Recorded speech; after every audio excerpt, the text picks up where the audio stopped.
Good morning, everyone, and welcome back to the channel. Welcome to day 7 of the trip up to Seaside, Oregon.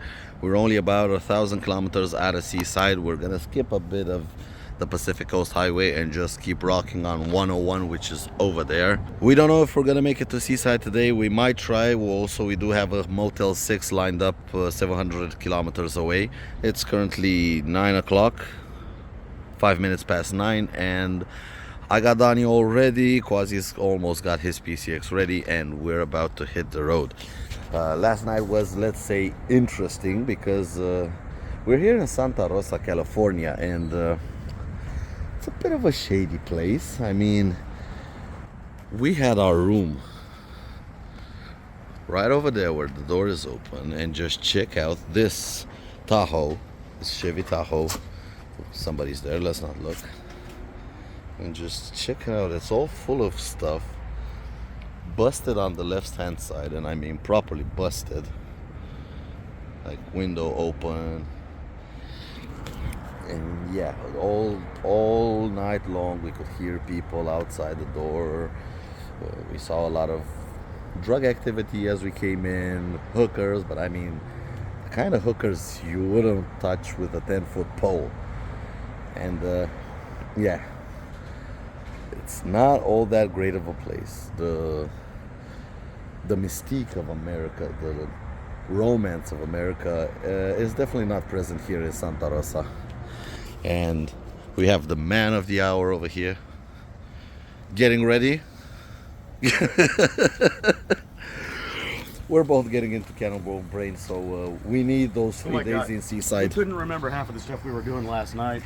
We were trying to remember, where did we stop? What cities did we do? What was the first? What was the next? Cannonball brain, serious. Yeah, we definitely need a couple of days off in Seaside before we start the actual Cannonball.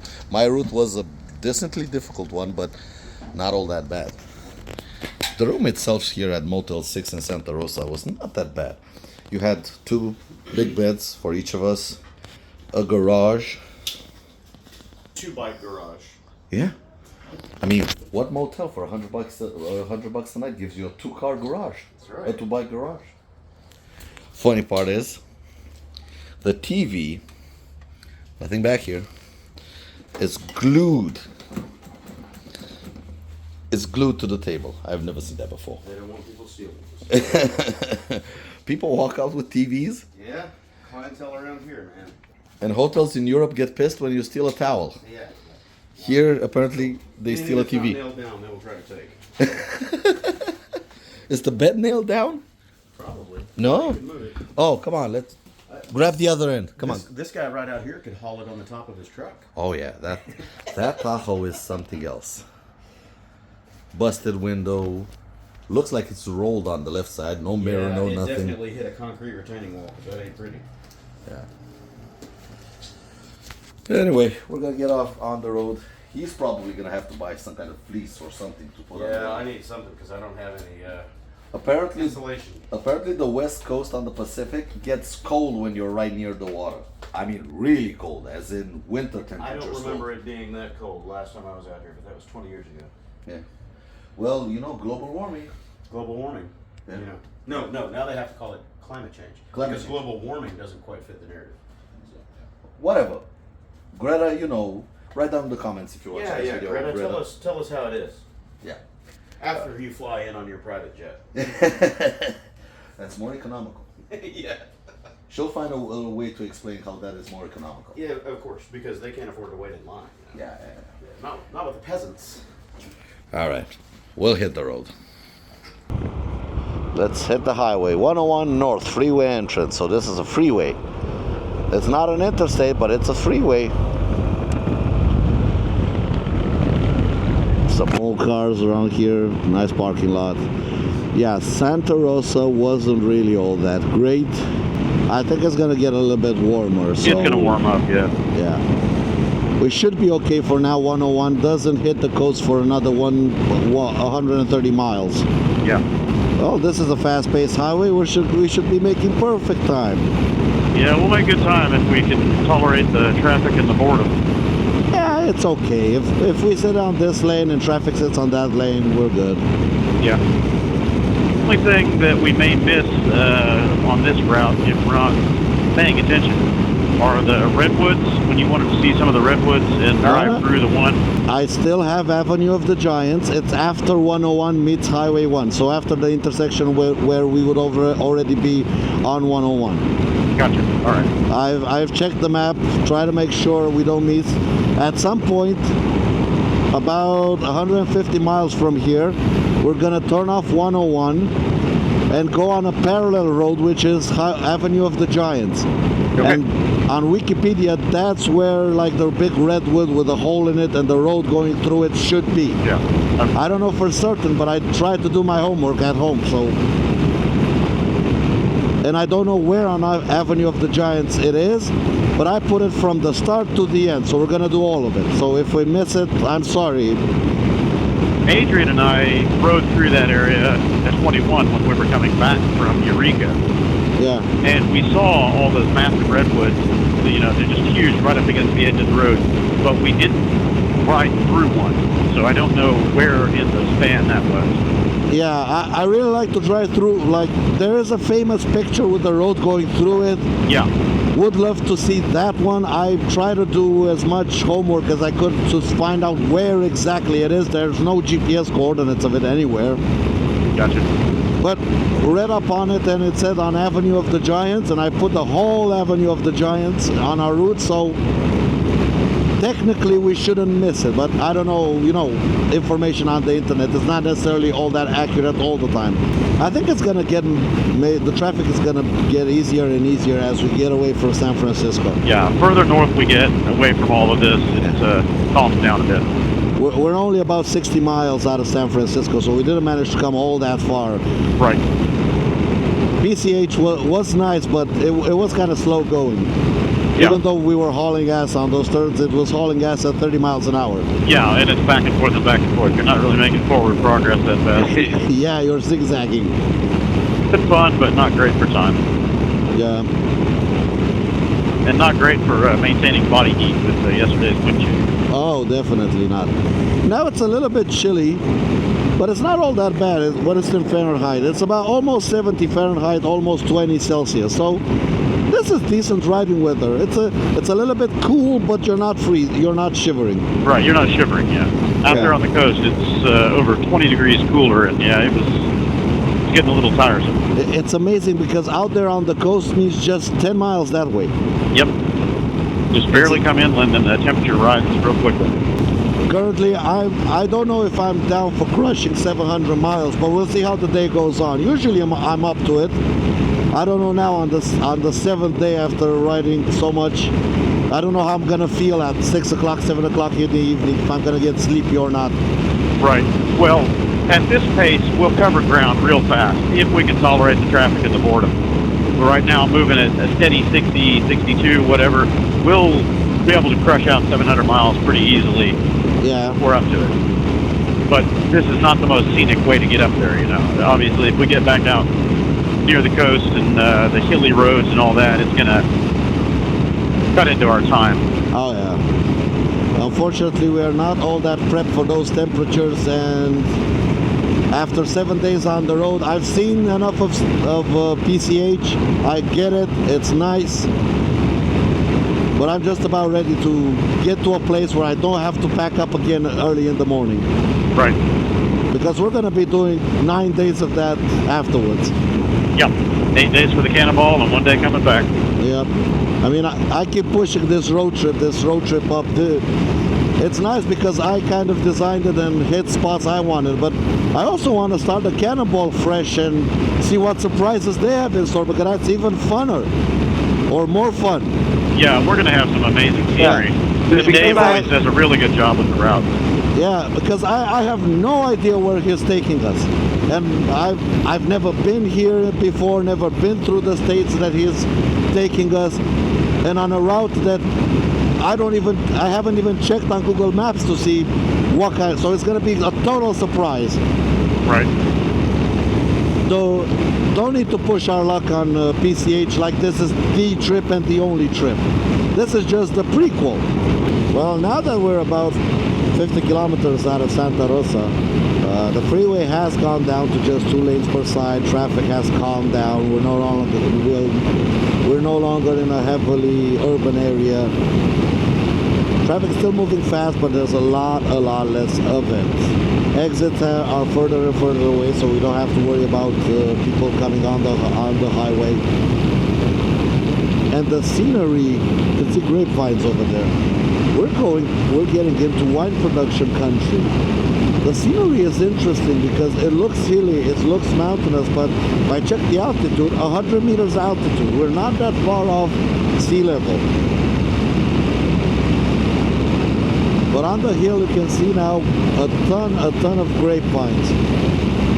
California is known for its grape production and its wine production. And even to our right, and it kind of checks out because the soil is sandy, and that's what grapevines like. It is reasonably hot, but not too hot. Currently we're pushing 28, 29 Celsius, about, what is it, 80 degrees Fahrenheit. So that's not that bad. That's good for grapevines. You get a bit of irrigation going, and you have very good grape production to make wine. And even though I'm missing a bit of the Pacific Coast Highway, this is also a very beautiful road. Just going around up and down the rolling hills. Yeah, not that mad about it. Plus, we gotta get our asses to Seaside. We need to re-prep the bikes for the trip back. Plus, also, we kind of need a day or two of R&R after 7 days on the road, just absolutely crunching the miles every single day. Every day is the same. Get in late, unload footage, go to sleep or crash. Not last night. I was still doing stuff, and I just went out. Woke up at 4 o'clock in the morning, put another cart in to unload, went back to sleep. And then in the morning, just pack everything up and hit the road again. So we're ready for a couple of days, 2 or 3 days, to just relax a little bit and wind down. Because the Cannonball is going to be even worse than this in terms of crushing the miles. My trip only has about 600 kilometers per day. The Cannonball is going to have close to 800 kilometers per day. So that is a lot more than we're doing now. That's another 3 hours of riding every single day. And I don't know how we could fit 3 hours of riding every single day in the days we're currently doing. It is something to think about. We have to be really efficient and really get a move on. Especially in the morning. But we'll see. I mean, it's the third Cannonball for Quasi. He knows what he's doing, and I'll just follow his lead. Until then, this scenery is it's beautiful. Clear skies, sun is beating down, temperature is nice and comfortable for the ride. No more freezing our asses off. This is nice. This is a nice ride. And we're heading north on 101, California 101. Never thought I'd say that from behind Donnie's handlebars, but here we are in California, riding Highway 101. We've done something here, peeps, all of us together. Everyone who has donated, has supported the project, has shared. We've done something that people are going to talk about it.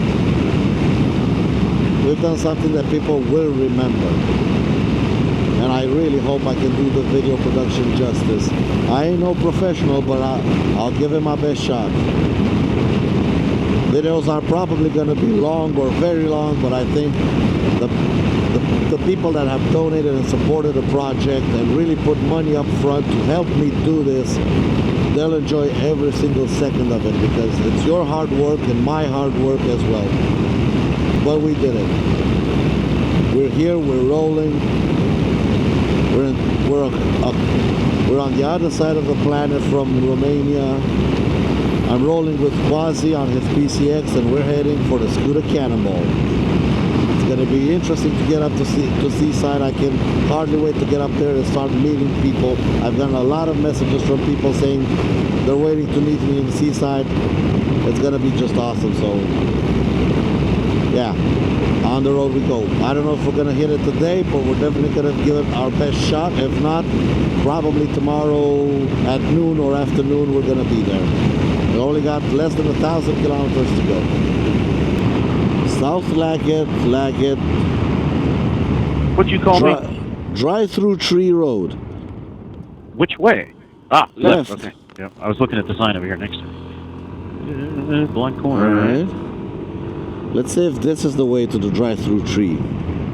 And let's just take it a little bit easy, not miss the signs. Yep, this way. Leggett. Drive-thru Tree Road. Leggett. What'd you call me? Nah, if you're an Englishman, Leggett means run for it. Yeah, exactly. Leggett. Right, so off 101. Ooh.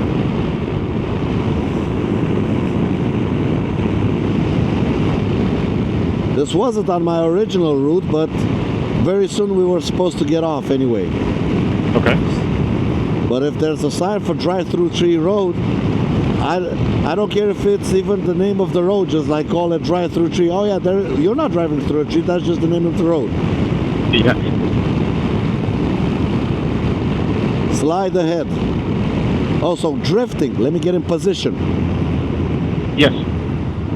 Dorifto. Ooh, this is a nice road.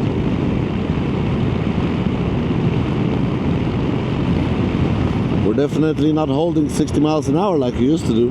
No. Not if you're smart, anyway.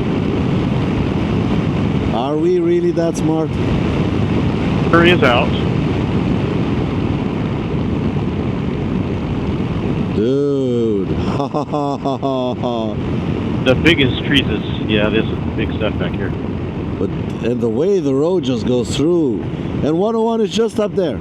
Yeah. So you Or off the line here. You could be missing absolutely everything. Sharp.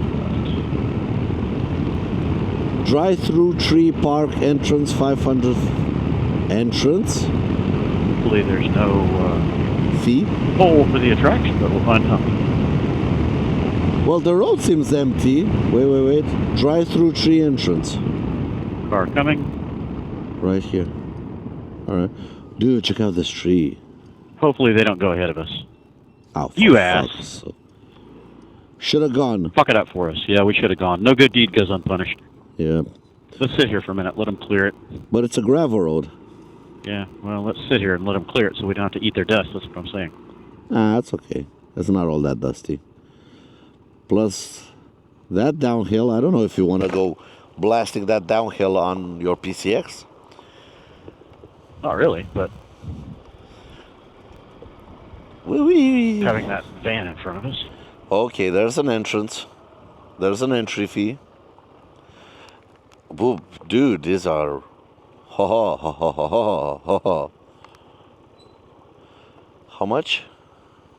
$15. Oh, fuck that. Let's turn around. You want to do it for $15? If they'll charge us, less for the motorcycles, or just for one, not two. I'm paying $30 to drive through the tree. I don't even know if you can exit through here. Is it? Well, we'll have to figure it out because they can't trap you in here like this. Tell you that there's a toll road after you're already down it. That's bullshit. Go to my left. I mean, you're the local. I got a park pass, but I'm not. You talk to I'm the not guy. paying $30 for the two of us to go through here. There's even a sign here on my Osmand with a cash sign. Howdy. How much for scooters? $10 each or one? Each. I got a 20 in hand. All right. Hold on.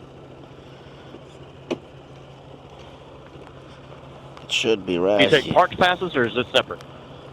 Like not? Okay. All right. Here you go. Yeah, both of them. Okay. Oh. Straight ahead. Okay.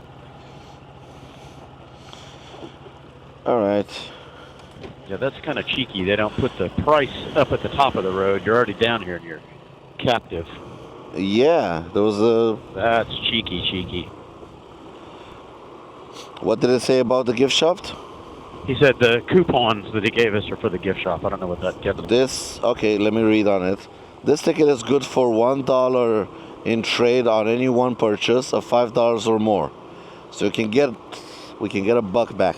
It's 20% off. Yeah, okay. But only No, it's 10% off. no, if it's $1 on $5. It's No. If you buy if you spend $5, you're gonna get $1 back. right. So that's 20.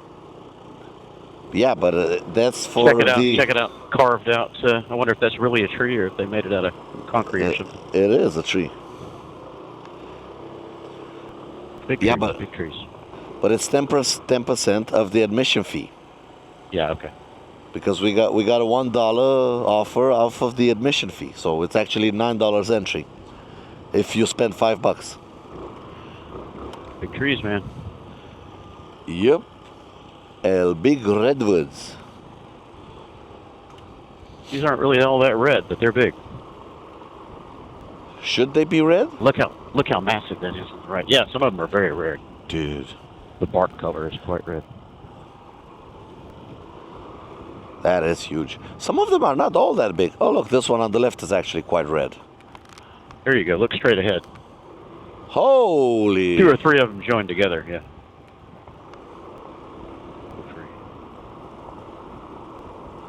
The gravel in the middle is really loose. Yeah, I'm trying to stay off the ground. Ah, ha, ha, there we go, driving through a tree. Chandelier trees. It's nice to get down here without the. Some people don't fit. I don't know. Well, that's your problem for getting big-ass cars. That's right. We'll fit. Through there side by side. I don't think the car in front is going to fit. Might have to fold their mirrors in. I'm not How going to get many- too close to them in case How they have many to back people up. get stuck? I wonder. I wonder if they got big SUVs, you might not make it. Please do not cross fence. Yeah, I don't plan on that, but I do plan on it. I don't see any kind of warning of how tall or how wide should it be. I mean, don't go forward. I don't think this guy can fit with the mirrors. He's gonna lose a mirror. He's going to hit something. Yep, he's hitting the right one for sure. Yeah, let's back up a little. He's not fitting. All right. Folding him in. Lucky you are. Still pretty wide. Height, yeah, it says it right there. Height, No, that's the height of the tree. 2,400 years. That's the tree. 2,400 years. 2,400 years, dude. It was around when Jesus was here. Before Jesus. 4, yeah. But it was around 400 when- years. It was already 400 years old when Jesus came. Yep. It was already getting big by then. Okay, so we're in a tree. Well, it's actually quite low. I could almost touch it. Drop the bike trying to touch it. There's a big hole down the middle of it. I'm surprised the band could get through here at all. Go ahead. All right, so you want to stop at the gift shop and get anything? We could look, maybe get one thing or two things. Yeah, I'd find a spot to put them. What do you mean find a spot to put them? Find a spot to put them where they're not going to get... I found one. Might have to go around, yeah. What do you think? All right. Ugh. It's big holes. Like that. That's it.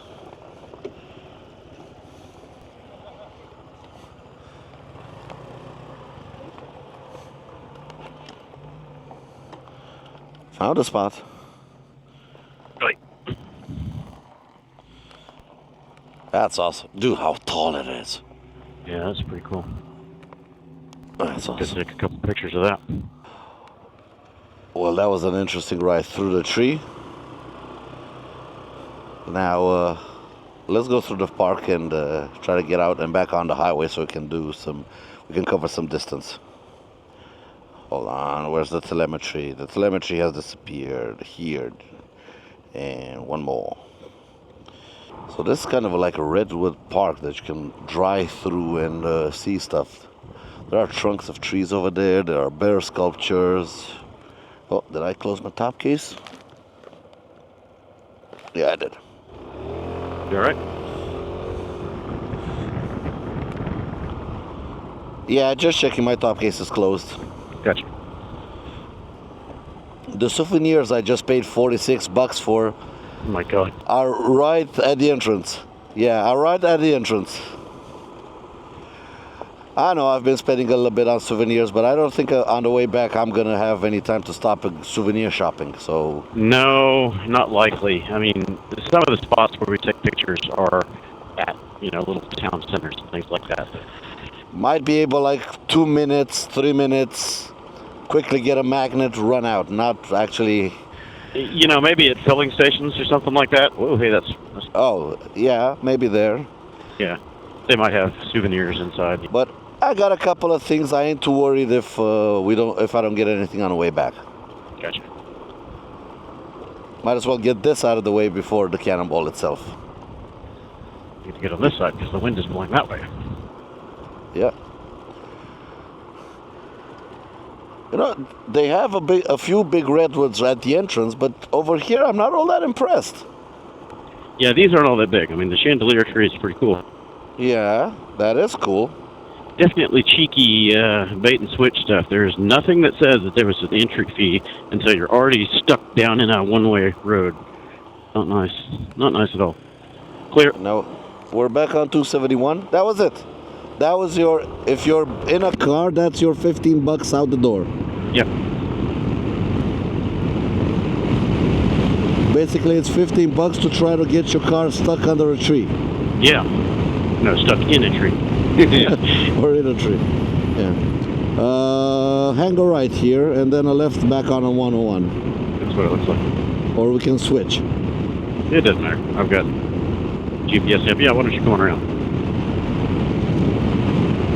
I am trying. Stop ahead. You dick, you're saying come around right out on an uphill. Yep, of course. Just testing you.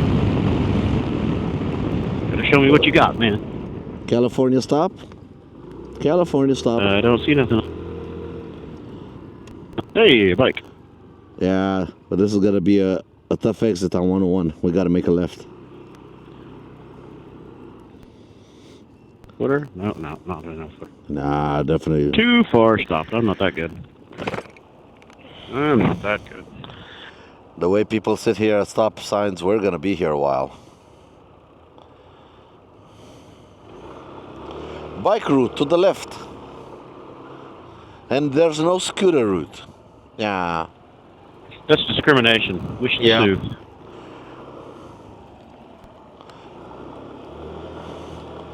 Back on 101. We still have another detour to go through the Avenue of the Giants.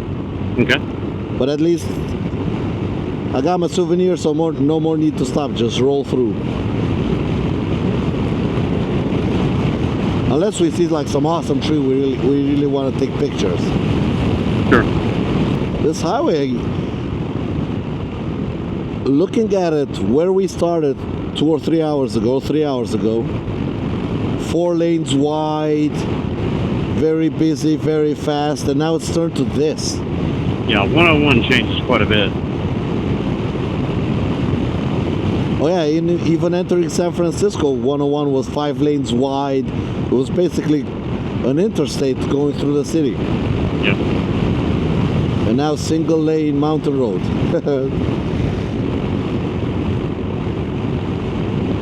Quite a transition. These are huge. Yeah, we rode through here on the Supercoats. And this isn't even my detour. Little cabins. This would be a nice place to spend a couple of nights. Yeah, they got cabins and everything back here. Yeah. Legend of Bigfoot. Oh, you can really buy stuff here. Oh yeah. They're working that tourist thing. Is that a Supra? Yep. Ugh. They're much smaller, but they're very compact. Yeah, I know we have them back home. You do? What does that mean? Is that a Supra? Mm-hmm. Or you don't know it? I don't know what that means. Eureka, 70 miles. Benbow Drive. Campsite. We're starting to get into campsite country. And it's absolutely beautiful around here. We'll have to check the weather and the temperatures.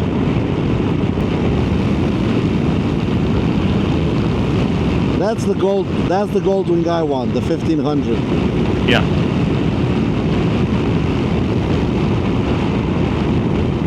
I had 4 of them. I had a 1000, 2 1100s, and 1 1200. I never had the 1500 or 1800. Oh, so you only went for the 4-cylinder ones? Yeah. Yeah, I didn't. I was kind of getting out of the giant heavy bike phase by the time the 6-cylinders came out. Oh yeah, you're older than me. So you had Goldwings in the 80s and in the 90s. Yep. Because that one, I think, came out in 86 or something like that. Yeah, that was mid-80s, yeah. Here we go, 1 mile left to Avenue of the Giants. Scenic, I know what it said. Alternate way, Scenic alternate way. I like the fact that they have so many signs for stuff like this, so even if you have it on GPS, you don't actually miss it. Avenue of the Giants, Phillipsville, alright. Here we go, Avenue of the Giants. Let's see how fun this is.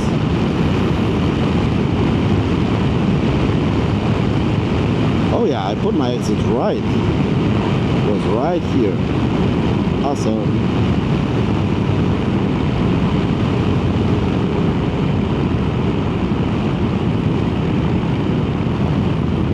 Miranda Avenue of the Giants. Let's go, let's go, let's go. Here we go. This is starting the Avenue of the Giants. Come on. I want to see some big redwoods, and maybe I can drive through one, as in properly drive. That was fun back there, but I want to see the real big one. I saw a picture of one with a 2-lane road going through it. I'm really hoping this is it. Oh, nice truck. A bit battered, but that's a nice truck.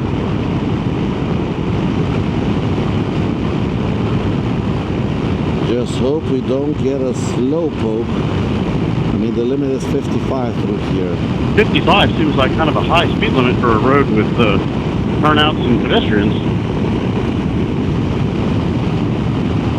Well, we don't necessarily need to dawdle around here. Yeah, well, true, but 55 seems a little quick for this. Let it be a little quick. But don't worry, the way this Honda Jazz in front of me is driving, we're not going to be seeing 55 anytime soon. True. But where are my redwoods? I want my redwoods. Dude, these are huge. Massive trees. Hundreds and hundreds of years old. Some of them maybe 1,000 plus. That chandelier tree is 2,400 years old. Yep. Imagine how old some of these are. And I'm pretty sure that's not the biggest or oldest one. No, I think the oldest tree in the world is somewhere in Egypt or something like that. So 4,000 years old. It's in Africa, somewhere in the middle of Africa, I think. Yeah. There's a really old one in Israel as well. I saw that on a tour, estimating it at 4,000 years old. The thing is, it's just in a couple of sections, redwoods. It's not an entire forest.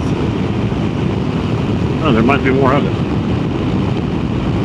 Or these might be young redwoods, as in just 200 or 300 years old. You know, the Humboldt Forest is pretty good size. I just don't know what the constitution of it is. Mostly redwoods or just mixed. Just slowpoke in front of us.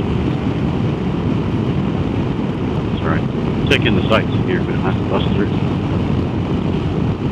Big one. Yeah, real big. On the right. Dude, they're huge. Dude. That monster. Yeah, that's the one I was talking about. Monsters. Absolute monsters. You don't want to hit one of those because they're not going to give. Oh, they're you can go with a big rig in them and they're not moving. Check out this one. Yeah, yeah. I wonder how far the roots go. That's a good question. It's got to be down pretty far because you got to support all that weight up top. I mean, Yeah. the tree has got to weigh tens, maybe hundreds of tons. Probably, yeah. Can make a lot of furniture out of that one. Yeah, like a big thud when it go boom. There's some water in that there riverbed. It's been just dry gravel for as far as I can see, but there's water in it. I wonder how tall most of these are on average. Probably a couple hundred feet, maybe. Yeah. 80 meters. I don't think they go above 100 meters, but look, you can go in that one. Oh, yeah. It's carved out. A couple more that are hollowed out in the middle. I remember seeing one right on the edge of the road through here. Did you also take this alternate way when you came with Adrian? Yeah, it came through here. Oh. And did you drive through one? No, but I saw one. The drive-through. All right. And it seemed like it was on this side of the road, the side we're on now, because we couldn't easily get to it from the other side, the southbound side. I could be mistaken, but I could swear that I saw one that could drive a car. Well, we'll see if we can find it. This is awesome. Good little detour. Yep. Worthwhile. Actually, it's not even a detour, it's an alternate way. We're still going the same direction. That's good. Parallel, just slower. Yeah. Slow down, dipshit. Man. Ho, ho, ho. And this one. That is huge. Huge, look at this.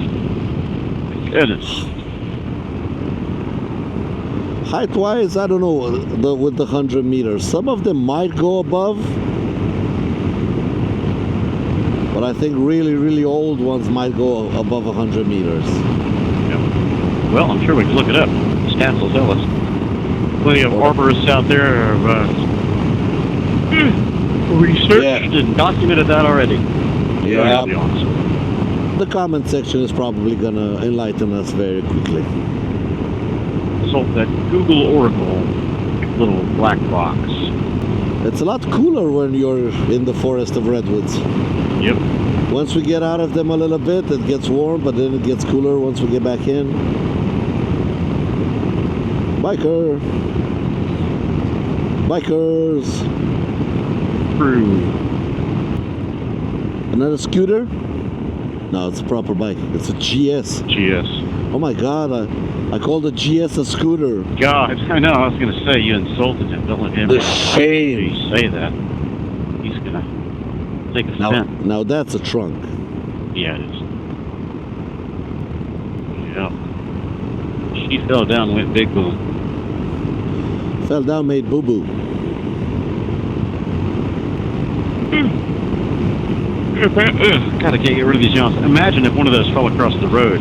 You would have to do some major cleanup. Imagine how long it would take you to saw that thing down, cut it up. Because it's so big, you can't attack it with normal chainsaws and stuff like that. You're just going to have to chunk it up. One bite at a time, you know. I mean, goodness. It would take forever to get that thing off the road. I think they start cutting them in a V. Take sections out of them. Yeah. But you would have to go around it a lot of different directions with standard blades. I mean, even if you had those long blades that are like 2 feet long. Yeah. I mean, these things are 16 feet in diameter. It will be a lot of work. Oh, yeah. Make a hell of a bonfire. Oh, light one up. I've seen some big trees in my life, but man, when you see one of these, you walk around the trunk. You don't look around it. You don't do 2 paces around it. You go on a full field trip around it. Yeah, pack a lunch. Pack a lunch, make sure you have water, get your GPS sorted so you don't get lost. Use some breadcrumbs so you know your way back. Okay, so do we want to continue on Avenue of the Giants, or what do we do? Yeah, Huh? it still goes on. Okay. This is just the intersection where you can get off. When it ends, it gets back on 101. Wine tasting and dining. Wouldn't mind that. We stopped, I think we stopped at that deli right there. I can't remember. We stopped in here somewhere and had a snack. south. Drive-thru tree? Yeah. We've had one tourist trap. You want to do it? I don't know. Let's ask them if we have to pay before we get on there. Yeah, if it's with payment, we'll skip it. If it's just go and play around.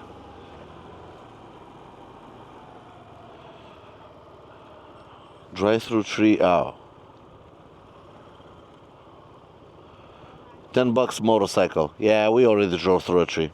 Screw that. At least we can choose our battle on this one instead of being on a one-way and then they tell you at the bottom, oh, by the way, we're going to take a toll. Yeah.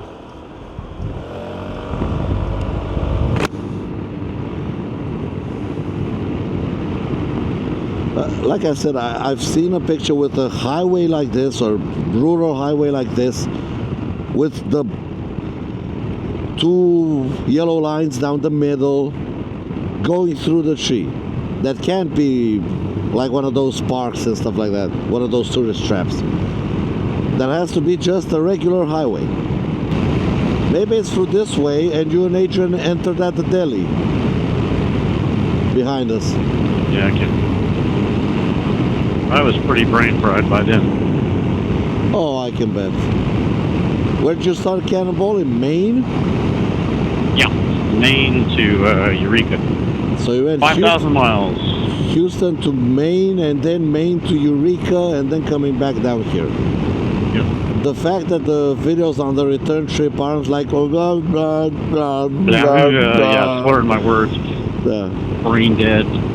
Yeah, that's an achievement. Rough road. There's one cut. Oh! God damn, that was rough. Oh, I saw you bounce on that one. I went left just in time. They put a bump right next to a cut tree stump. I'm like, oh, that's nice. Boom. Again, they could make it a little more informative. Take the left side. What? I said they could make the sign a little more informative. Go left. Oh, take the left side, yeah. It's hard to get it on camera because I don't know how it's going to come out on camera. You only see the tree stumps. But if you look up, you're like, damn, I'm small. And they are big. I'll be able to capture some of it on the 360. I should have had the 360 running more the 21 Cannonball. I only got it out like twice, and it was right near the end of the trip. I did it for the hot air balloon ride, and I mounted it on the side of the bike to just capture some forward views. I didn't really use it for 360, but in retrospect, that was a problem. Of course, I was having power problems that year. I didn't put enough charging capacity on the bike, and I was constantly running out of batteries on that Euro 7. It only lasted like 25 minutes maybe per battery. And you wanted to film the whole trip? Yeah, my idea was to leave. I had a Hero 8 that I mounted to the windscreen, and that one was powered in. That was, wired to the bike. So my plan was to leave that one running as a time lapse all the time, but it kept overheating and locking up, and it refused to turn on, and disaster. That's why I was trying to tell Wilser, whatever camera you've got, don't count on it working. You just live in the moment, record everything you can, and hope for the best. Yeah. But depend on that camera, and it's going to shit the bed. Like I said, man, try a DJI. Try a DJI. Yeah, I think I will. I'm also interested in the Insta360. Not the 360 one, not the X5, but the other one. No, the Ace Pro. Ace Pro, yeah. The one with the flip-up screen. Yeah. That might be good as a vlogging One camera. or 1.2 inch sensor or something like that. It's got a big sensor on it. GoPro is kind of failing at the moment. They are definitely falling behind. They invented the genre, and they have let all their competitors beat them at their own game, but it just boils down to bad hardware and bad software. Yeah. They're not fixing the problems, and they got shit tons of money. I don't know what's stopping them. Well, the Invest the money in R&D and fix the problems. Nah, the stories about the CEO who's living a lavish lifestyle. Oh yeah, I'm sure. Like private yachts and stuff like that. Oh yeah, yeah. The CEO of GoPro is a trust fund kid. His dad is some very successful entrepreneur. He's a, I don't know, a billionaire or something like that. He doesn't care if GoPro goes under. Right. He's got the money. In Romania, GoPro's terrible shortfall has always been their software. It's just off the edge. in Romania, they have even fired a lot of people from GoPro. GoPro has an office in Romania. Oh, really? Yeah, and I knew somebody working there. He's also a YouTuber. A big one, kind of one of the biggest motorcycle YouTubers in Romania. Has 700,000 subscribers, and he got axed. Huh. So now he just went full time on YouTube, but he got axed from GoPro. Him and a couple of colleagues. Yeah, so it'd be fun to pick their brain and see what they think about GoPro overall. Well, he did a bit of a vlog with the last day at work, and he didn't say which company he works for, but through Marius I know him personally. We've met a couple of times, and he didn't say what company he's working for, but when they were outside the building, him and his colleagues chatting and laughing and stuff like that, he was filming on a DJI Pocket 3. Yeah. And one of the guys just asked, like, whoa, is that the new GoPro prototype? And he said, no, this is a DJI. Oh, so this one actually works. Yeah. Yeah, I got a traitor in the camp, but that's okay as long as it works. So them working there saying that. Yeah, I've also been looking at the Pocket 3. That would be an interesting one, but I don't know. It's good for vlogging because it's stabilized. And also you can do this thing I do with the mic on this one. You can do to the Pocket 3. Oh, that's cool. Bluetooth in, put the mic on, turn it on, boom. Dude, make a decision. This is your lane. Put your signal on. Get the hell out the way. I don't think he even noticed we were behind. But man, what a campsite. Yeah. Man.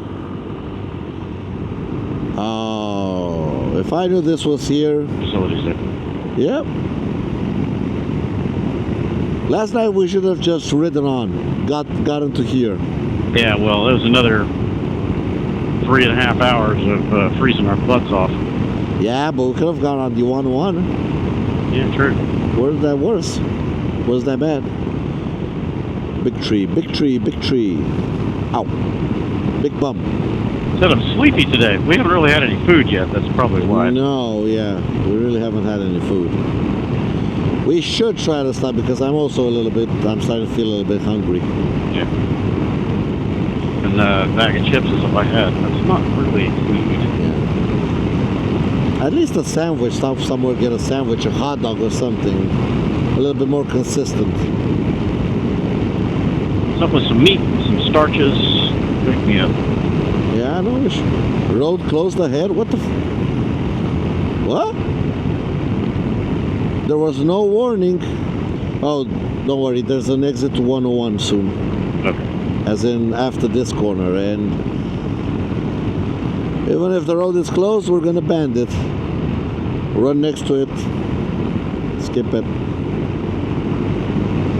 I'm not backtracking. Whatever it takes.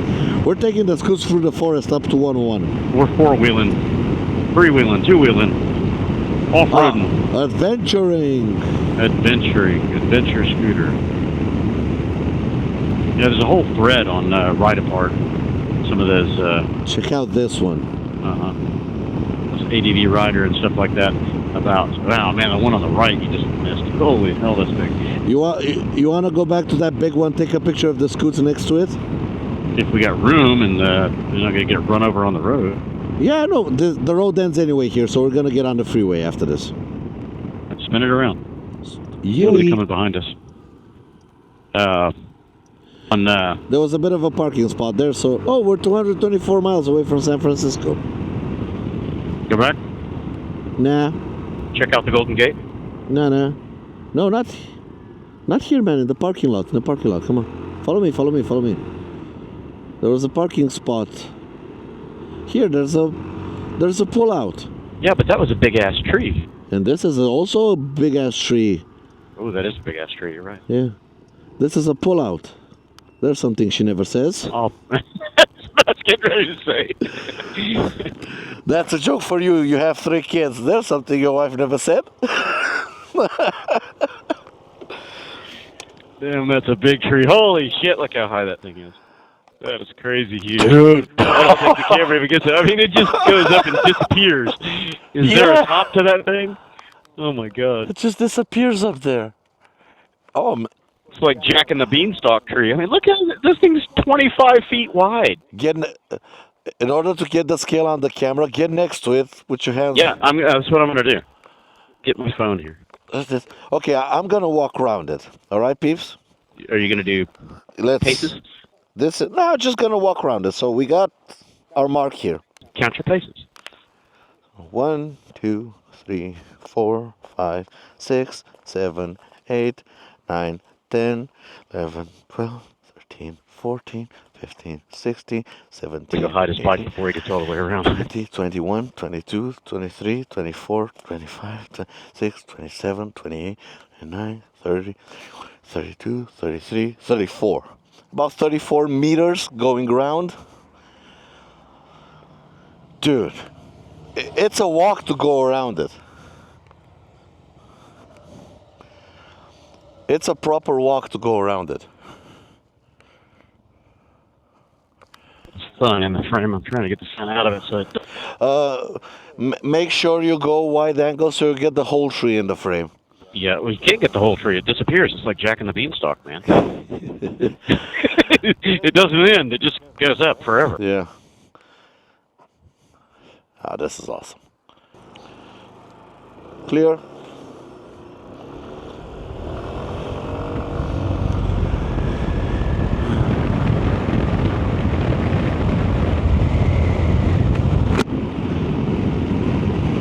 And that was the Avenue of the Giants. And now back on 101. You ready? Back on 101. Yep. That was a good alternate way, honestly. Worthwhile. Went north, that way. Yeah, north. You need to go there. That way. One way. 101 north. And now we're gonna keep 101 north all the way to Seaside. Dookie. 765 kilometers away. I think that's about 460 miles, 480 miles, something like that. Yeah, mine is saying 476. 476. Yep. But I didn't put in the convention center. I just put in Seaside, Oregon. Roughly around there. Yeah. Yep. It's going to get chilly. We're going to be going back out toward the coast. Yep. Find out how that goes. It's going to be interesting. Eureka, 42 miles. You know Eureka very, very well. Yep, been there. Been there, done the Cannonball. And Eureka is right on the coast, and it was very chilly when we got there. I was surprised. Yep. Probably going to be chilly today when we get there. I'm hoping it's not. I'm keeping my fingers crossed. Maybe yesterday was just a fluke. It's 2:20 in the afternoon right now, so... oh yeah, we still got another 200 miles. Yeah, 5 hours of riding, maybe not even that much. 4 or 5, see how far we can get. Shut it down. What? You don't want to ride another 12 hours so we can get in at 2 a.m.? Hey, don't tempt me, man. Nah, I'll get a fleece and I'll ride straight through. I think there's no point in pushing it that hard. We don't have a deadline or anything, and 3.5 days in Seaside because tomorrow we're gonna get in pretty early. We're not gonna get in the evening. If we leave just 200 miles and leave early, by noon we'll be there. We'll be having lunch in Seaside. So that gives us 3.5 days of rest and relaxation over there to prep for the Cannonball. Yeah. I mean, we only had 1 day at your place to prep for this. Yeah, well, minus all the other pre-prep that was done, but yeah. 1 day just to repack the crap and get ready to go. All right. Let's get out of this one-horse town. We filled up. We ate at Route 101 hardware store. They had a sandwich place, but there was no one there, so we could leave the money just on the counter. Sandwich was pretty good. We're all fueled up now. We've got about 390 kilometers to a Motel 6 in Coos Bay. And that's where we plan to spend the night, in Coos Bay at a Motel 6. And that will leave us about 340 kilometers left to go for tomorrow to Seaside. Hopefully there is an on-ramp here. I couldn't catch it on the map, but hopefully there is an on-ramp. There is 101 over there. It's gonna take us about another 6 hours. That will make us get in Coos Bay at about 9 o'clock, quarter to 9. Hopefully it's not gonna get too cold. Let's see what we got here. 101 north. All right. This is it. Now, all of the sightseeing is done. Now, all that's left is to get into Seaside. So we're gonna crunch the miles. 731 kilometers left to go to destination. So come on, let's do this. Come on, Donnie. Back on 101, merging high-speed road. We're gonna try to crush as many miles as fast as possible. It's about time we got into Seaside. This part of the road trip was nice, but it's getting a little bit old, and I want to be off the road at least for a day or two. According to my GPS, we've got 455 miles to Seaside, Oregon. We're going to be going up the 101 pretty much all the way up there. Yeah, we're gonna be on the 101 all the way to Seaside. No longer changing roads. Okay. And the Motel 6 in Coos Bay is right on the 101. Cool. So we Hopefully just this next route, Motel 6 or Motel 6 will be better than the last one. We'll find out. I mean, Coos Bay sounds nice. God, it's windy out here. All I hear is just... Yeah. Look at the foliage on the side of the road. Yeah. It is windy. Damn it. It's windy out here. It feels like we're going 90 miles an hour. We're barely cracking 53. Yeah. And it's a headwind, goddammit. That's not helping. Not helping. Oh, there's a truck coming. Maybe I can catch the draft. Yeah. At least hold a steady 55. Moving 60 plus. Hopefully we'll be able to catch him. Try. Let him get over though, because there's a bike right behind him. Yeah, I'll try. Oh, he's pulling me.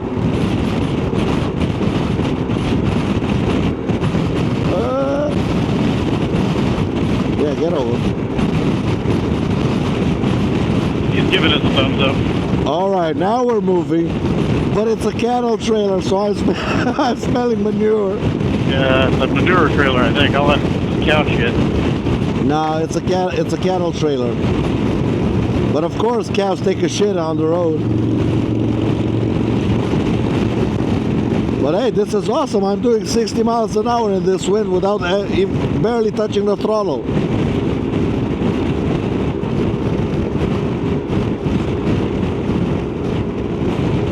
Can you keep up? Yeah. Yeah, All I right. can open the taps, fight the wind. I'm still in the draft back here, though. All right, so we're just gonna draft this guy for as long as he goes, maybe all the way up to Coos Bay. Yeah, hold our nose. Ah, come on, it's not that bad. It's the smell of a farm. It's nature. It's natural. It's shit. It's only shit. Plus, it's much quieter in the draft. Man, it's windy. All the stuff on the side of the highway is ripping around like a hurricane. Oh, really? Oh, I lost it. Man. Oh, bloody hell. Oh no, it was a manure trailer. Yeah, you were right. That's not a cattle trailer. Yeah, cattle trailers are usually more flat bottom, and they'll have Air holes and everything. breathing holes on the side. Where there goes our steady 60 miles an hour. Yep. Back down to 54. Oh no, there's a moving truck, a box truck coming up behind me that looks like he's going about 60. We might be able to tag behind him if he isn't going too fast.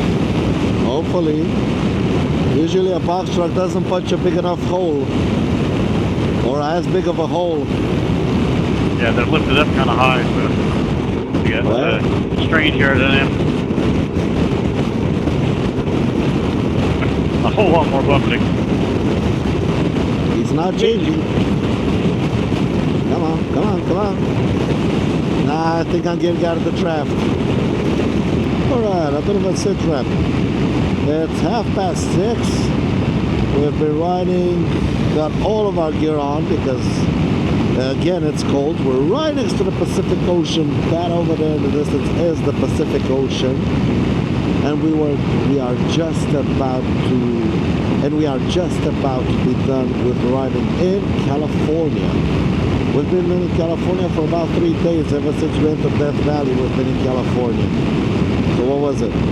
Death Valley with Yosemite with San Francisco, and today, 3 full days of riding in California are coming to an end. We are fast approaching the Oregon border, the last state in this trek up to Seaside, this pre-Cannonball. Now we've been on the road for 7 days, and I'm getting a feel of just how big the United States is. On the map, somehow it doesn't look bigger than Europe, but oh boy, we've been riding for 7 days, at least 600 kilometers a day, and somehow we still haven't reached Seaside yet. Just going from Houston to Seaside. Look on the map. It doesn't seem all that far, yet we've been riding for 6 full days, at least 600 kilometers a day, and we still haven't made it. We missed the California sign, but I do not want to miss the Oregon sign. We might actually cross the road and take a picture with the California sign on the other side. We'll see.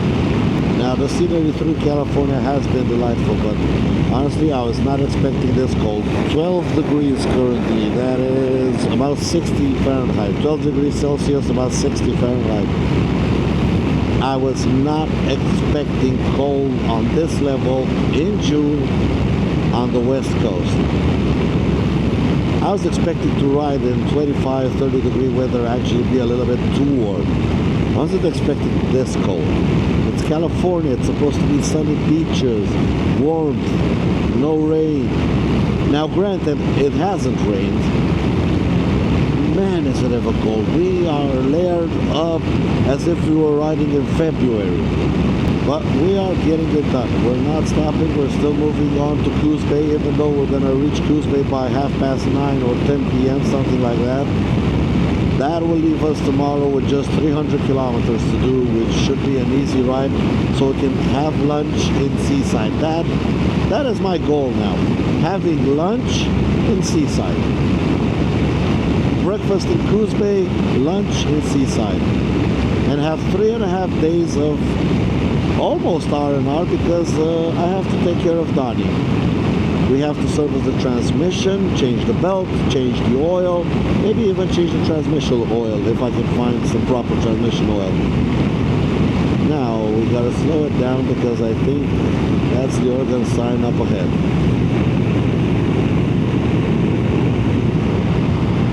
I'm slowing it down.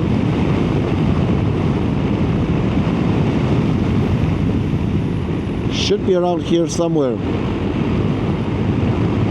I think it's up ahead where that car is stopped. Yep, there it is. Get on the shore door. Let's get out of traffic. Oregon. Yep. That car is leaving. Oh, again.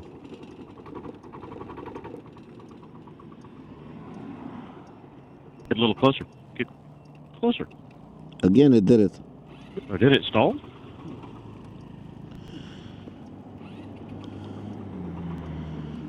Oh, come on. Uh-oh. The Oregon sign. I got troubles. Vent your gas tank. Open your gas tank up.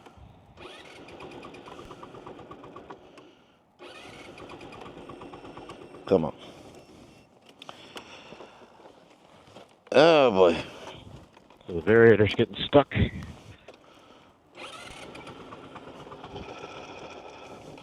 Check your oil. Check my oil. Oh no, you're locked What? up here. Your rear tire is totally locked. Lift it up. Oh wait, it's on the ground. Never mind. Okay, that's weird. Because when you were trying to crank, it was spinning the rear wheel just a bit. Good, it ran fine just up to here. No, we got oil. You got oil? All right. There's a lot of oil here. So start it, not on it. Let's lift up the rear wheel. All right. See if it's here. There you go. Yeah, the variator is locked up. So now hit the rear brake.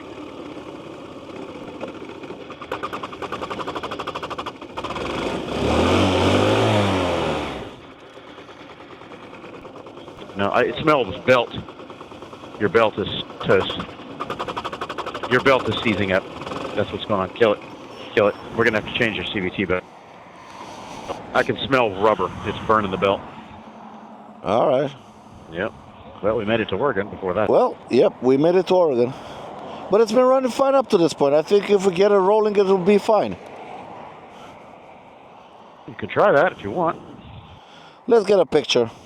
I don't think it would be good for the belt to totally snap and go crazy. And, Good thing I brought belts. yep. Back a bit. Let's let it cool off a little bit. See if it helps. Yeah. That's a weird one. Well, we got tent and we can find a place to camp. That's right. So I managed to get it going again. The CVT belt seems to be stuck in the clutch. Like I said, in Seaside I would have wanted to do a transmission service. I don't think we're gonna get to Seaside. We might do the transmission service tonight. If we make it to Coos Bay, that is. It seems like the belt is not going all the way up the torque drive, and when I want to start it, it's engaging the clutch. Barely engaging the clutch, but it's making it difficult for the engine to start. And when I set off, it kind of goes like a little tractor, and then now running at speed, it's running fine. But the problem is when you come to a stop, it doesn't disengage the clutch. But anyway, that's fixable, that's no problem. I have 2 variators with me, 3 belts, and I have a torque drive back at Quasi's home that his son can overnight us. So anything, if the transmission fails, that's a simple, quick, easy fix.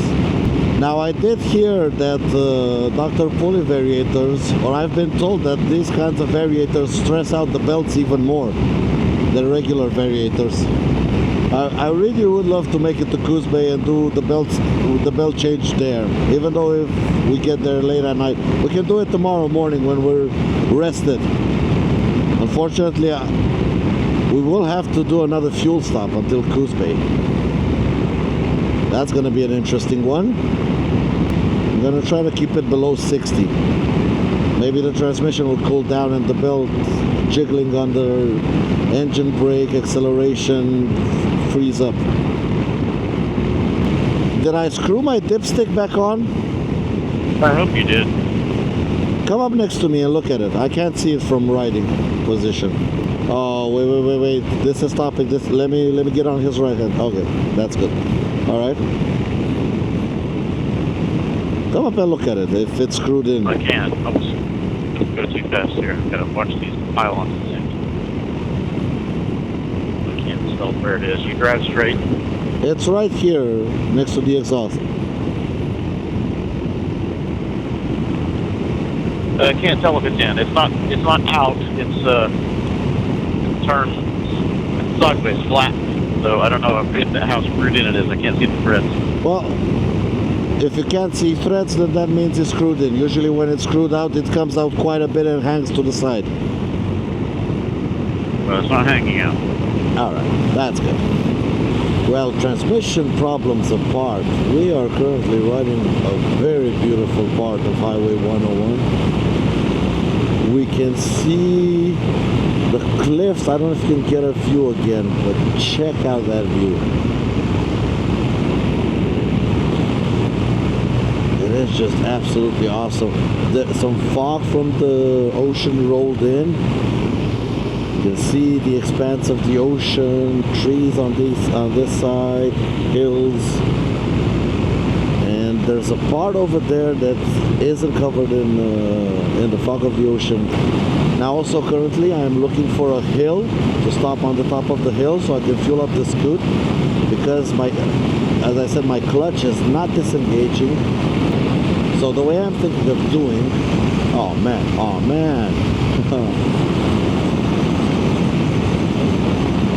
The way I'm thinking of doing is stopping the screw on top of a hill, filling up from under the cans, and then let it roll down to the bottom and just starting up the engine when I hit about 20 kilometers an hour and just roll on. We've covered about 100 kilometers of the Oregon side without stopping. But until that, what a view. What an absolute gorgeous view.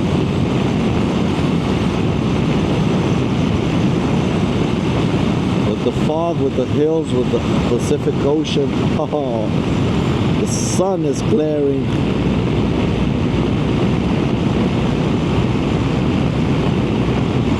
This is just awesome. Absolutely awesome.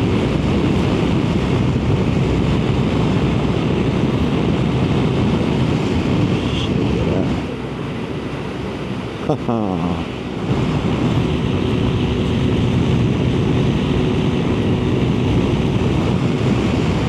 Now that's a view worth $1 million. Alright, I'm going to try to find a place to stop because we are also running low on fuel. The light is not on, but it will be on soon, and then I can fit a full can in. Hopefully it's a spot, like I said, uphill. It's interesting, taking down you all the way to Coos Bay. I don't want to change a belt or open up the transmission here. Problem is I don't have the torque drive, the spare torque drive that I brought. I don't have it with me. It's at Quasi's home. His son Josh could overnight it for us, but that means I'm just gonna have to use this torque drive if it's busted. I don't know what's happening in the transmission. It's running fine when you're at speed. It's the problem when you slow down. It's not disengaging and it's not changing transmission ratio. Might be the torque drive. I don't know. We'll see. But I don't want to do anything here out in the middle of the woods. I want to get to Coos Bay to our Motel 6. It's too cold to camp outside, so we're going to get accommodations. It's only about 70, 80 bucks a night, and we're going to split the room. And if it is the torque drive, Josh tomorrow can overnight us the part to Seaside, and I have to do something to get this thing up to Seaside. Not going to open up transmission if it is, not going to open up the torque drive. If it is the torque drive, then it's going to ride like this all the way to Seaside. Apparently, if we're not stopping, it can do it. But until then, what an absolutely beautiful road through the gorge here. First on the side of the Pacific Ocean, and now through the gorge.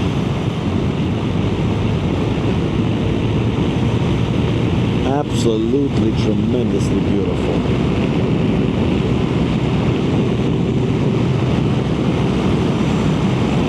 This is just something else. This 101 highway went from, it changes every 30, 40 kilometers, it just changes. It either goes from a proper highway with 2 lanes per side, or to an urban highway with 4 or 5 lanes per side, to mountain road, to coastal road, to road through a gorge. It's just a road full of transformation. It's absolutely beautiful.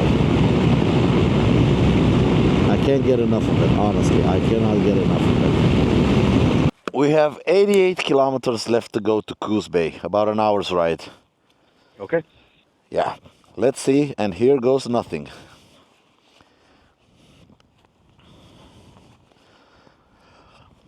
I'm gonna try to get going. If I get going, I'll just go a little bit slower for you to catch up. Go ahead. I'm right here behind you. All right, get her off the stand.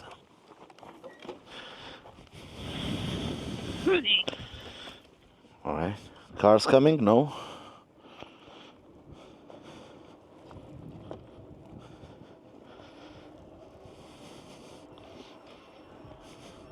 Get rolling. I see nothing on the RPM gauge.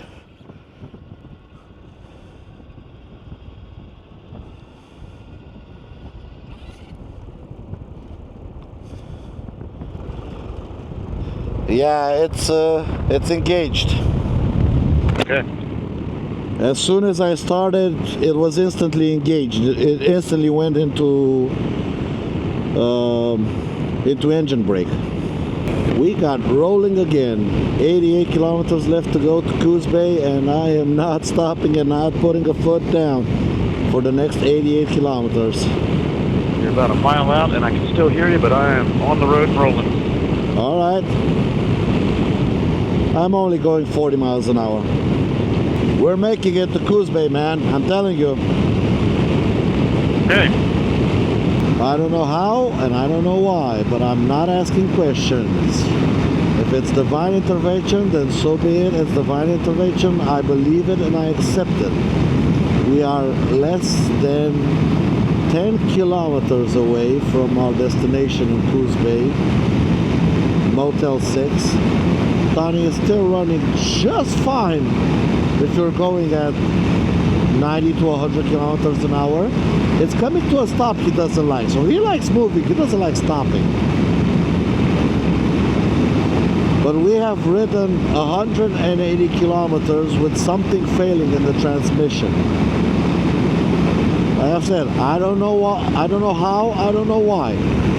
But I'll accept it and I won't ask any questions. Whoever up there is looking out for me, thank you very much. And it's a good thing he's getting me there because I'm just about ready to get off the bike.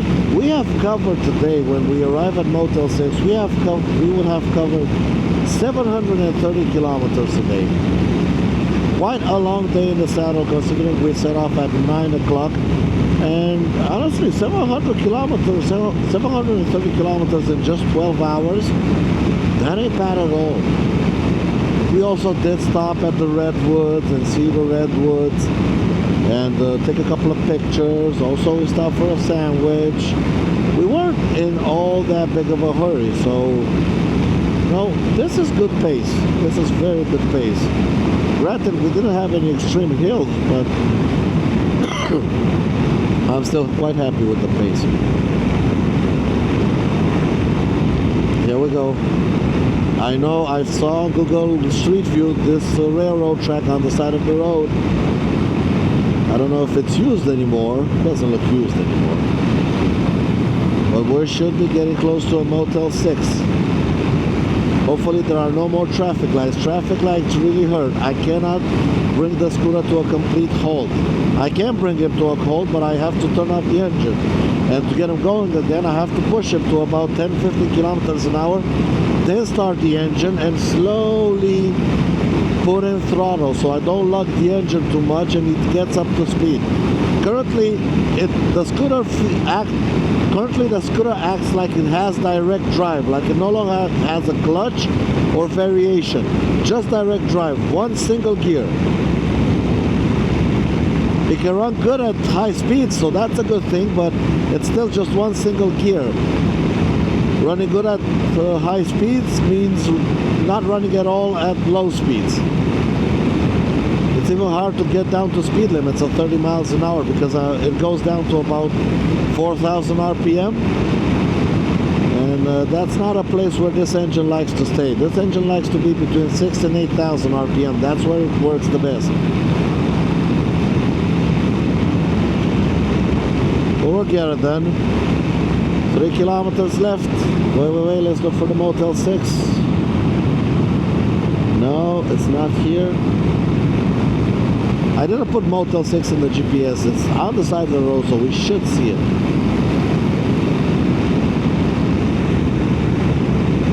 Fog has rolled in. It might actually even rain tonight. But yeah, it is what it is. I didn't put Motel 6 on the GPS. I figure we'll see it from the road. Okay. You want me to pull it up on Google? No, it should be around here. Okay. We can't pass it. On Google Street View, it was on a straight bit of road. And, oh look, there's a traffic light. Oh, there's another one. I'm gonna gun it. Make sure I get it. And the third one. Oh crap, I don't know if I'm gonna get the third one. We're gonna see Motel 6 from the road. It's on the left side, should be on the left side.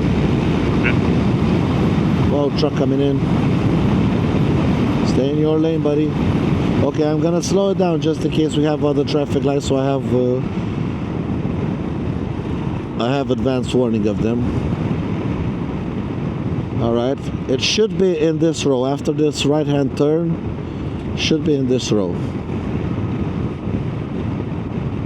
Hotel, auto parts, motel, Chevron.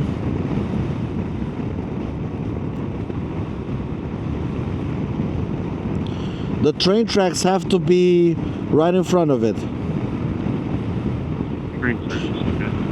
Green light. Oh, we're lucky. We are so lucky. I see no more traffic lights. Oh, nice Supra.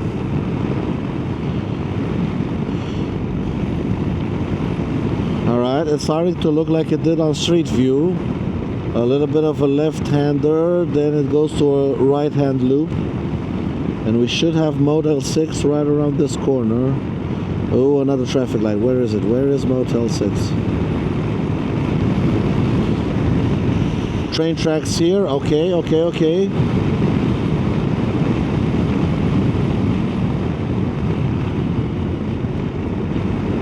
Another traffic light.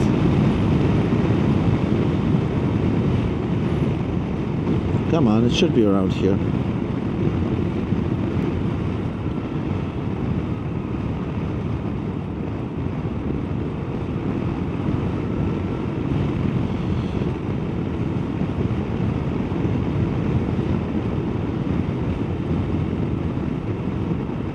Coos Bay. Where is it? God damn it.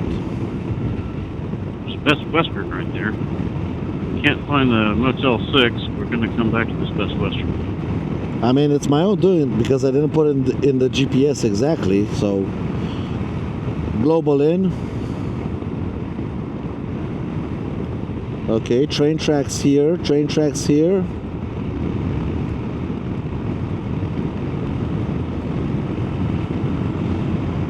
Oh shit. Slow down. Red light. There it is up ahead. Oh, okay. Yep, I see it. Just about the time I was going to start typing into Google. Oh, I can see again. Holy shit. See past dirty visor. All right. Okay.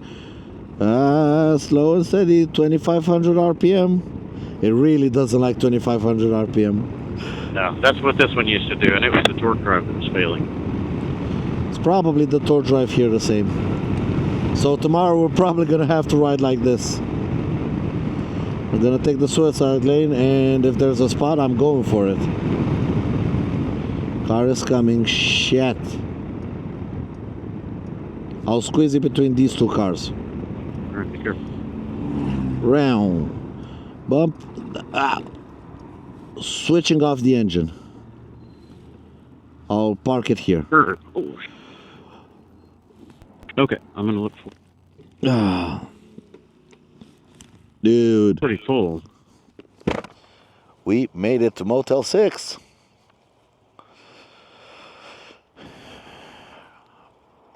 Aaron's gonna see for a room, and yeah, hopefully they have vacancy. And we're parked here at Motel 6. You can see the sign over there, Motel 6. We have made it. We have got a room. This is the room. Quasi's bed, my bed. Nice little room. Gonna see me here in a jiffy. Hello. We got towels over there. We got sink. We got a bathroom. We got a tub. We have everything, and it was about 80 bucks. So honestly, not that bad. Quasi went to get some food, and then we're gonna pull the transmission cover and see exactly what the hell is happening in my transmission. I'm suspecting not bell failure, not variator failure, but torque drive failure. That is a bit of an issue, because I do have a spare torque drive with me, but it's at Quasi's place. back in Houston. So his son is gonna have to overnight it to us, if it's that. I don't know exactly. I'm just gonna take the transmission cover off, see what's going on, and if it's not belt or variator, I'm not touching anything. I'm gonna try to ride it tomorrow as is, up to Seaside. It's gonna be a challenge because I cannot come to a complete stop. So yeah, that's gonna be a challenge. But yeah, I think we can make it. We can do something. We can do some magic with it. And Donnie's a fighter. He doesn't give up that easy. He didn't come all this way just to fail now. So yeah, I'm gonna wait for Quasi to come back with the food, and then I'll report back once I have the transmission cover off. Okay, well, welcome to T minus, what is today? T minus 6? 5. T minus 5, okay. We're 240 miles away from Seaside. 240 away from Seaside in Coos Bay, Oregon. And See the carnage. Alex's scoot has some troubles. Basically, the clutch is staying engaged full time, and he's not able to accelerate away. Are you getting oil in there? That could cause it. There it is. Yep, you're getting oil in there. That's grease. That might be final drive. Or not final drive, but torque drive. So basically, his is behaving exactly the same as mine did on Cannonball 23, where it's shuddering and it's staying in a very high ratio and not allowing the engine to spin. So it's basically stalling the engine whenever you come to a stop. The belt looks perfectly fine.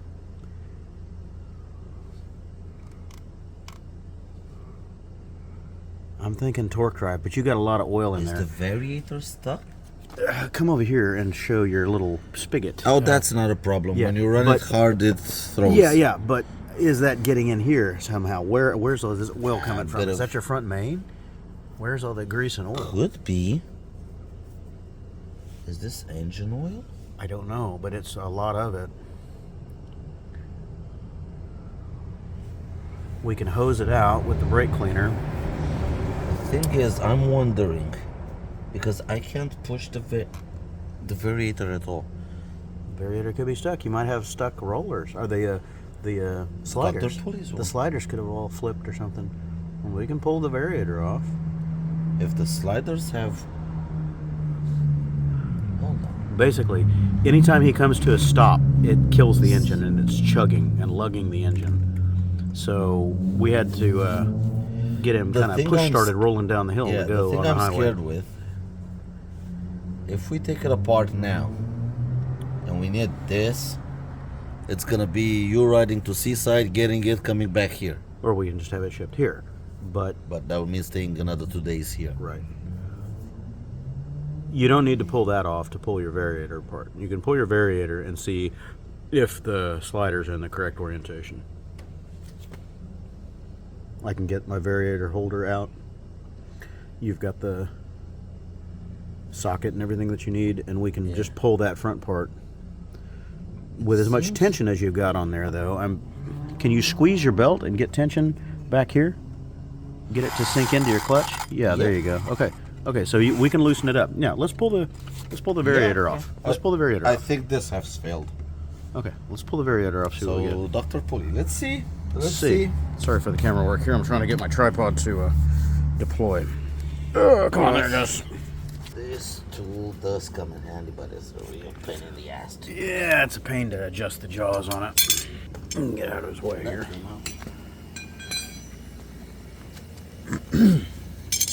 Yeah.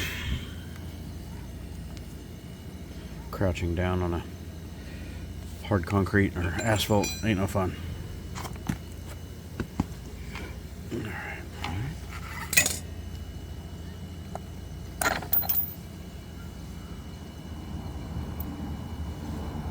This ain't mine. Bunch of loose bolts hanging out. Variator face looks okay. Pull them out of there and open it and see, and I can already tell they're all wonked. Yeah, Oh, they're all over the place, man. Well, that's why you can't go anywhere. They all fell out. They lost tension or something, and everything went. Oh no! Look, it disintegrated. yeah. They disintegrated. They shattered. Do you have more with you? Yeah, I have 14s and 13s. Nice. Is this? Oh man, those things totally This is disintegrated. okay. Look at that basket of shit. Hold on, let me see them. But that means you probably got carnage in there. Look at this basket of shit. They're totally broken, scarred, scored, burned up. Yeah, I you mean, know they what happened? got chewed, man. You know what happened? I think the whole variator is done. No. Look, the lands are all ground up right here. The problem is That's pretty scarred up. so this is. Oh, fell out. Let me see. Oh man, look at that one. It's just totally mangled. This is okay. All right. Where's the ramp? So what do you think? Where's- You're missing an end piece. Yeah. Okay. I'm trying to do camera work and watch what you're doing at the same time. The thing is, Where are your pieces? this is not. Look, the belt is now loose, and this is not pushing back. Yeah. It's stuck. Yep. The torque drive, and so it ate up the rollers because they all flopped around in there. Yeah. So the torque drive is stuck. It's not telescoping. You're not going anywhere, man. Not until we get that. We are getting to Seaside. You think you're going to run it like that? It was locked in that position. I understand, but it destroyed these rollers in that process. So if you put more sliders in there, it's going to do that or worse. It could actually shrapnel and hand grenade other stuff in there. You know what I can do? Put in the stock variator with the stock rollers because I can kill that one. And the rollers won't care because they're not directional Around. like these sliders. Yeah. Yep, that's the plan. Yep. Stock variator and rollers, and then we get the torque drive sent from Houston. Torque drive from Houston. Torque drive has failed. Now, we might be able to disassemble that thing and figure it out, but we've got to have a big honking No, please. nut and, compress it and all that. So that's a pain in the So butt. the clutch is okay. Yeah, this. It's stuck. It's stuck open. Yep.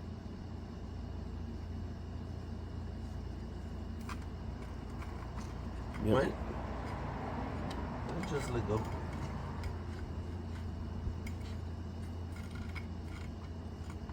But it's like there's no spring tension. It's not doing it itself.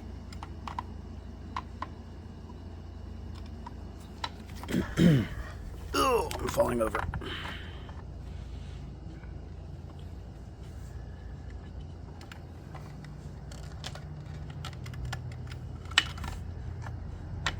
Did you see that? Uh-huh. It popped. It popped back. It popped. So one of your pins, you do need another torque drive for sure. One of your pins is probably bent, or the groove is Dude. wallowed out. No, it's not.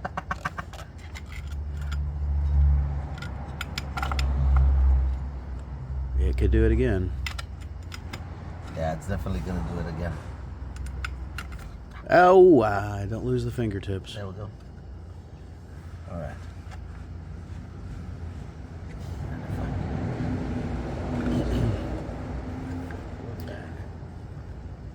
So, what do you think? Put the Dr. Pulley back? I don't think you should. I think you should put the factory variator in there. For the factory one, so we can get to Seaside. Yeah. I don't mind killing that one. I want the Dr. Pulley for the Cannonball. Right.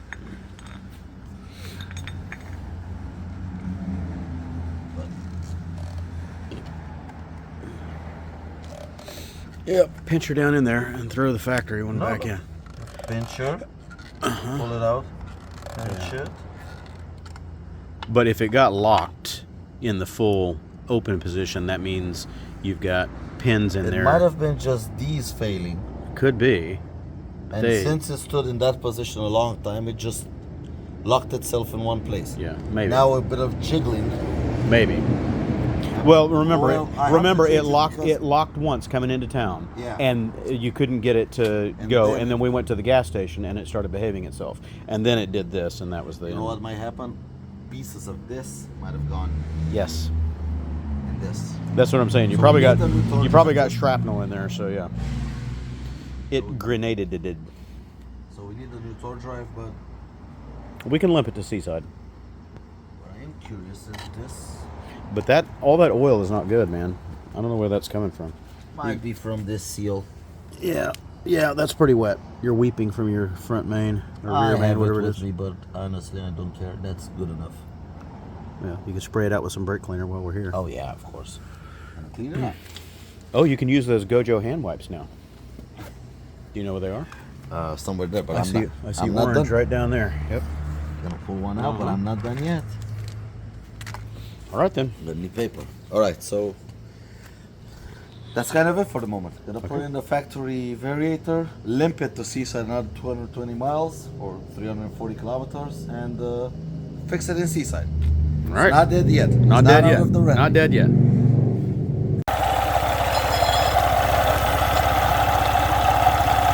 Back to running.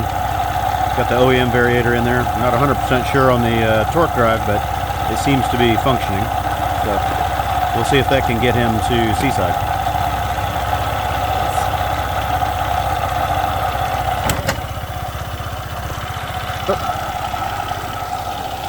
Got it.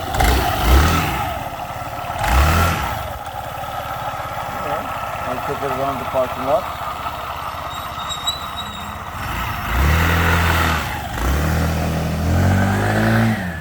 There it goes.